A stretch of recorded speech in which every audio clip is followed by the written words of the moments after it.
Good afternoon, Dr. Gary on the road. We sell dental practices nationwide. We are dental practice brokers. And today's topic is tremendous activity right now in the purchasing, selling, DSO world, dental support organizations. There's unbelievable activity going on right now. And some of the attorneys are just overwhelmed with the amount of work they have. So we're going to talk about this today. Anyway, it's right after Thanksgiving 2021. We greet everybody. And we've now been doing this 11 years of dental practice brokerage. I was a dentist for 11 years. 25 years, and we're doing this for 11 years, dental practice brokerage. We have 10 employees now. We have 20 practices, states that were involved in practice sales. The information you're about to hear is for entertainment purposes. It is not legal or business advice. Our phone number is 201-663-0935. And you get on our website, it's dentalpracticeguide.com. A lot of information there.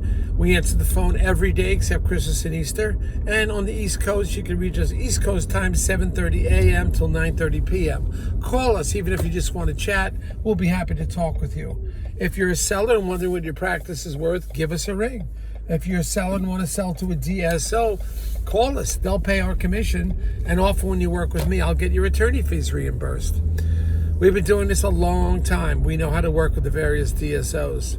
So give us a ring. So anyway, what's going on now in DSO world, the dental practice sales to the dental support organizations or dental services organizations, whatever you want to use, I can tell you the activity for the last 2 months has been significant, the amount of sales that are going on. I talked to some of the top attorneys in the country. How many callers privately will tell you who they are that do these dental deals? And they said to me, they're so overwhelmed, they're actually turning away work. I mean, it's unbelievable. So what's happened is everybody that has a big practice, it's basically mainstream now at this point. Anyone that has a group practice, they're going straight to the DSOs. Hold on. They go straight to the DSOs and sell. We would hope that they would go to us because we don't charge a commission to them. DSOs pay our commission, and we'll get their legal fees often reimbursed based on criteria. But nonetheless, there's tremendous activity. I knew one attorney who's very big in the dental DSO space, very big on it, and he told me he's so overwhelmed that he can't take on a new client to get a new deal done by the end of December 31st. He was asking me, he says, you know anybody? Because I need somebody. And he had to farm off some of his work. So he's at capacity, can't do any more because a lot of people want to close this year. But at the same time, there's many deals that will also close at the beginning of next year. So the activity is hot. The DSOs are here to stay at this point. But remember, they're only buying practices usually 1.2 million and above, 5 operatories, and hopefully full hygiene staff and at least one associate on. That will vary a little bit, but that's pretty much been the guideline of what their bigger ones are looking for.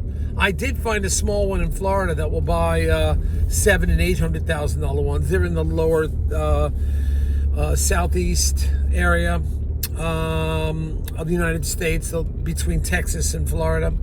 So their guidelines are a little differently. And I did meet another fellow that's looking in Florida for really small places, but he's not a DSO, he's just a large group practice. I think he has 12 of them, and he likes the practices in the $300,000 range that he can turn them around.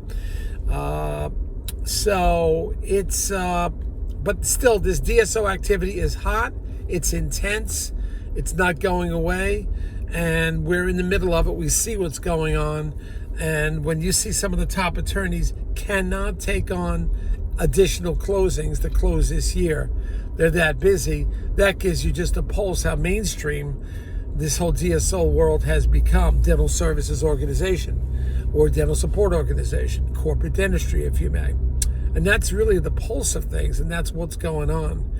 And then you have a number of doctors that are concerned if the capital gains goes up, they want to get, they want to sell. Now, the other thing is, as far as the sale price goes, we're back up to where it used to be before pre-pandemic. I mean, that's it. It's 65 to 74% range, higher sometimes, lower other times. But of course, when they sell to the DSOs, depending on the EBITDA, you can often get 100% of gross or more, depending on how many practices you have. And it's a lot of them, most of them at 1.2 million and above are being sold to them. But the numbers are up there, and there's competition too, because there's so many DSOs in this world that are looking to purchase practices. There's tough competition, a lot of them out there. You got to be with the best ones. That's who we stick with. There's some that we just don't represent. We don't want to go there. We're only trying to stick with ones that we know will be financially secure for a long time. And some of the big ones are also that we know are having they're moving very slowly. I don't know why they're moving so slowly, but they're moving very slowly. So it's harder to put deals together. So we try to constantly shift and reshift. We don't work for any DSO. We just keep shifting until we find the best one for you. Commission's going to be the same for us. We want you in the best of hands, so we do try that. But DSO world is busy, it's active, and there's a lot of deals going on right now, a lot of negotiation. That's what our world looks like right now. We're just checking in with you, and that's where we are. Thank you, bye.